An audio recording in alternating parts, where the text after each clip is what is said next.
본문 말씀은 에스라 9장 1절에서 3절입니다. 에스라 9장 1절에서 3절 말씀 함께 봉독하겠습니다.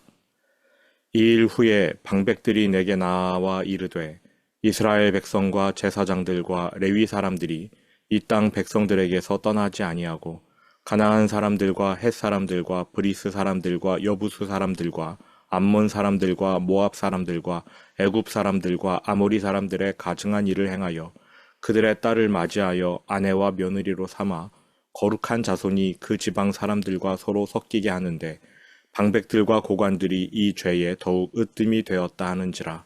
내가 이 일을 듣고 속옷과 겉옷을 찢고 머리털과 수염을 뜯으며 기가 막혀 앉으니. 아멘.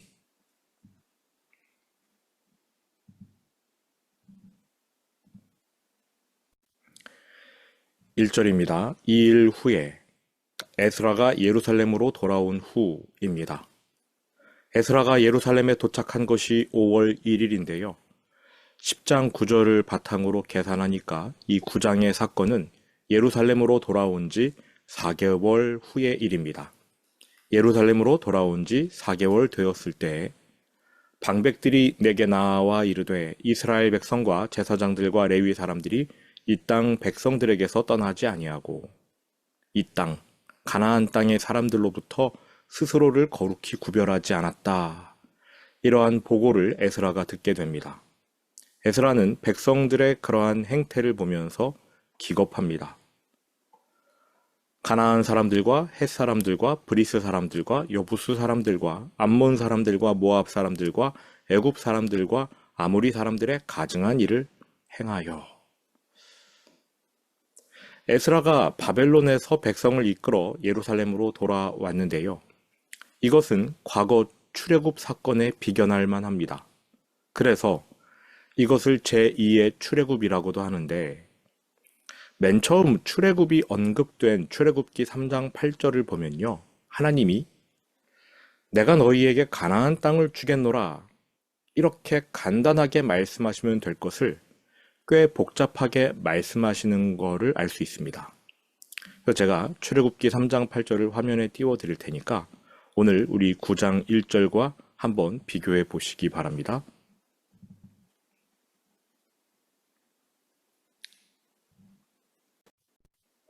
9장 1절입니다. 에스라 9장 1절 이스라엘 백성과 제사장들과 레위 사람들이 이 땅 백성들에게서 떠나지 아니하고 가나안 사람들, 헷 사람들, 브리스 사람들, 여부스 사람들, 암몬 사람들, 모압 사람들, 애굽 사람들, 아모리 사람들의 가증한 일을 행하여. 출애굽기 3장 8절에서 하나님이 모세에게 하신 말씀입니다. 내가 내려가서 그들을 애굽인의 손에서 건져내고 그들을 그 땅에서 인도하여 아름답고 광대한 땅, 젖과 꿀이 흐르는 땅, 곧 가나안 족속, 헷 족속, 아모리 족속, 브리스 족속, 히위 족속, 여부수 족속의 지방에 데려가려 하노라. 하나님께서 그냥 내가 너희를 가나안 땅에 데려가려 하노라 이렇게 말씀하시면 될 것을 가나안 족속, 헷 족속, 아모리 족속, 브리스 족속, 히위 족속, 여부수 족속 그들의 땅에 데려가려 하노라 이렇게 복잡하게 말씀하셨어요. 그런데 오늘 에스라 9장 1절도 가나안, 헷, 브리스, 여부스, 암몬, 모압, 아모리 이렇게 복잡하게 이야기하고 있습니다. 하나님께서 이제 가나안 땅에 이스라엘 백성을 보내주겠다고 하셨는데 여러 민족이 차지하고 있는 땅으로 데려가시겠다. 무슨 뜻입니까? 첫 번째로 가나안 땅이 무주공산이 아니라는 것입니다. 그 땅에 최소 6부족, 7부족이 미리 터를 잡고 주인으로 살고 있다는 것이지요. 그러니까 하나님이 이스라엘을 그러한 땅으로 데려가신다고 말씀한 겁니다. 두 번째, 가나안 땅은 점심 먹고 커피 한 잔 들고 공원 산책하다가 여기 돈이 떨어져 있네. 돈을 줍듯 선물 받는 땅이 아니라 전쟁을 치러야 하고 원주민을 쫓아내고 점령해야 하는 곳이라는 뜻입니다. 그런데 멀쩡히 주인 행세하며 잘 살아가는 그 원주민들을 무슨 이유로, 무엇 때문에 쫓아내야 합니까? 당시 이스라엘은 하나님을 대행하는 이 땅의 심판자였습니다. 그들의 죄악을 처벌해야 했던 것이지요. 하나님께서 아브라함과의 대화 중 아직 아모리 족속의 죄악이 관영하지 않았으니 그들의 죄악이 가득 찰 때까지 기다리시겠다 말씀하셨습니다. 즉 이스라엘이 그 땅에 가득한 죄를 처벌하는 심판자 자격으로 그곳에 가게 될 것을 암시하신 것이지요. 오늘 본문 에스라 9장 11절 성경을 펴고 계신다면 9장 11절로 내려가 보시기 바랍니다. 전에 주께서 주의 종 선지자들에게 명령하여 이르시되, 여기서의 선지자들은 아브라함, 이삭, 야곱, 족장들을 말하는 겁니다. 너희가 가서 얻으려 하는 땅은 더러운 땅이니 이는 이방 백성들이 더럽고 가증한 일을 행하여 이 끝에서 저 끝까지 그 더러움으로 채웠음이라. 가나안 땅은 원주민들의 가증한 영적 더러움으로 가득 채워진 곳입니다. 그러므로 출애굽 이스라엘 백성이 가나안과 싸워 그 땅을 점령한 일은 죄악과 오염을 제거하는 영적 전쟁이었습니다. 그런데 오늘 9장 1절 본문에서 에스라가 가나안 땅을 묘사해 놓은 것을 보니까 출애굽기 3장 8절을 염두에 뒀거나 그대로 가져온 것이 아닌가 싶습니다. 이거 좀 이상하거든요, 사실. 가나안, 헷, 브리스, 여부스, 아무리 족속이 다 등장하고 있습니다.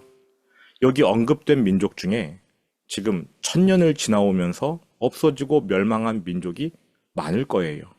그런데 에스라가 그 이름을 일부러 다 언급하고 있습니다. 왜냐하면 첫 번째, 이것이 제2의 출애굽이라는 것을 말하기 위해서고요. 두 번째, 지금 유다 백성이 바벨론에서 돌아왔는데 최초의 출애굽 때처럼 지금도 그 땅에는 죄악이 가득하다는 것을 말하기 위해서고요.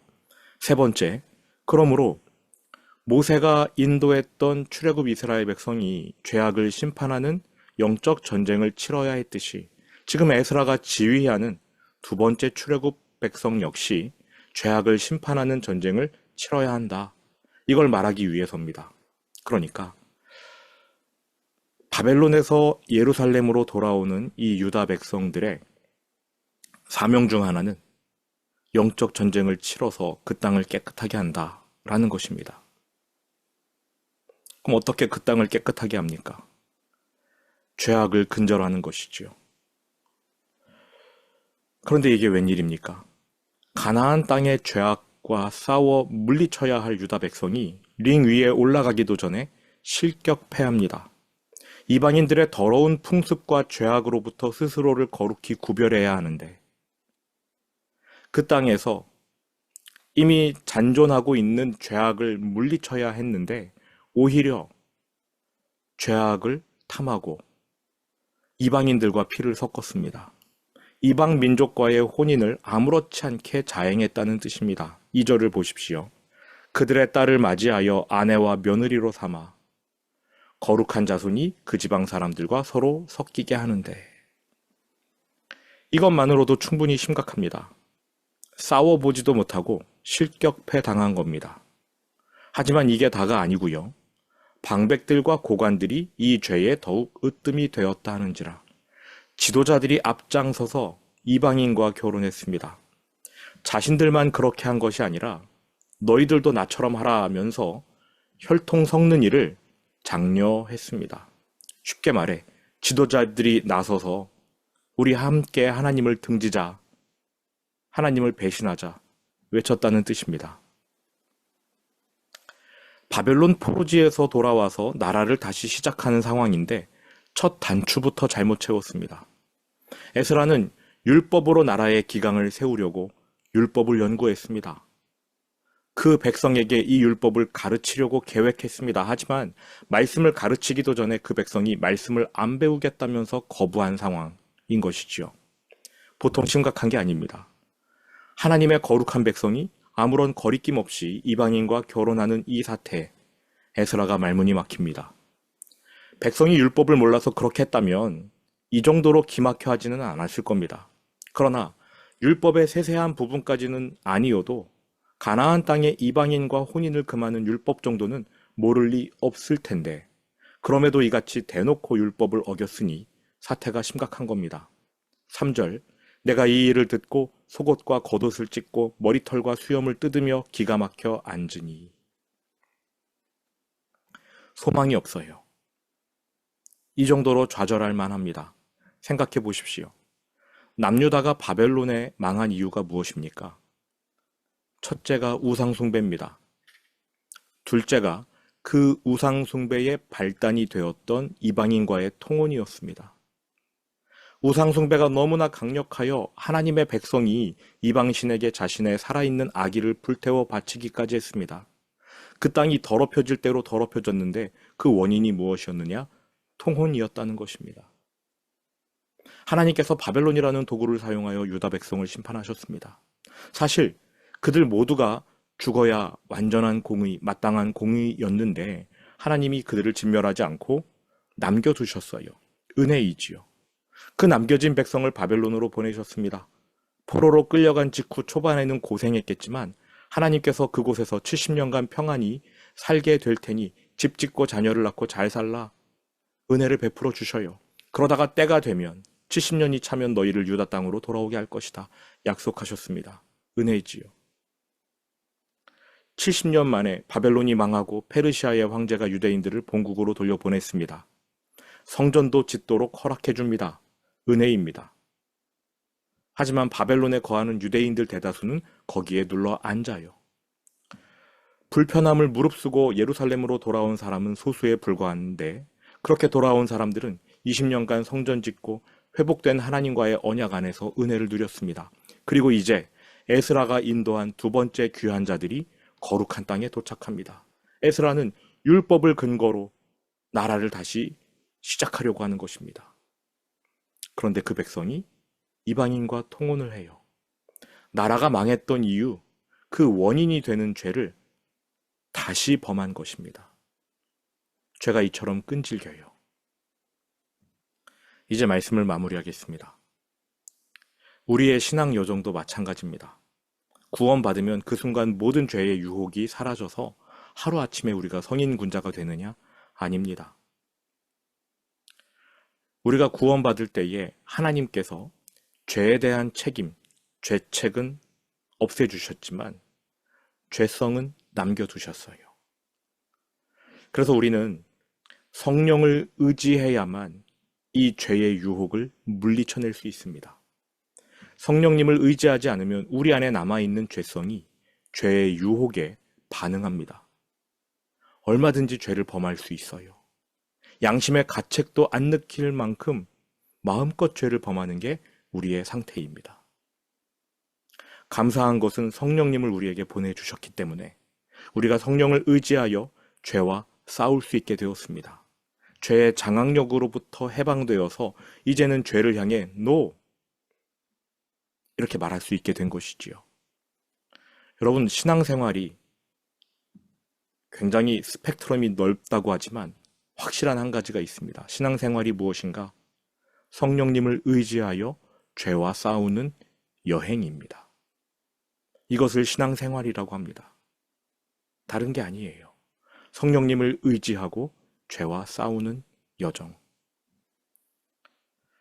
구약시대의 이스라엘 백성은 다 실패했습니다. 그들에게는 성령님이 내주하시는 은혜가 아직 임하지 않았고요. 율법이 있었지만 그 율법을 표면적으로 지키거나 아니면 아예 무시하거나 둘 중 하나였기 때문에 그들은 하나님의 본심을 알지 못한 채 실패했습니다. 우리는 실패하지 않아도 되는 하나님의 자녀입니다. 성령님이 우리 안에 계셔서 하나님 말씀대로 살아가도록 힘을 주셔요. 오늘 성령 충만하시기를 축원합니다. 하나님이 기뻐하시는 행동을 한다면 오늘 처음 기도할 때 인용했던 말씀처럼 우리가 하나님이 기뻐하시는 행동을 하면 우리의 원수들일지라도 하나님이 화목하게 하신다고 하셨어요. 죄와 싸워 이길 때에 하나님 기뻐하시고 하나님께 기쁨이 되고 땅에서는 화평이 이루어지는 거룩한 우리의 삶이 될 것입니다. 성령님을 의지하여 오늘 승리하시는 여러분 되시기를 축원합니다. 들은 말씀 마음에 새기면서 주기도문으로 예배를 마치겠습니다.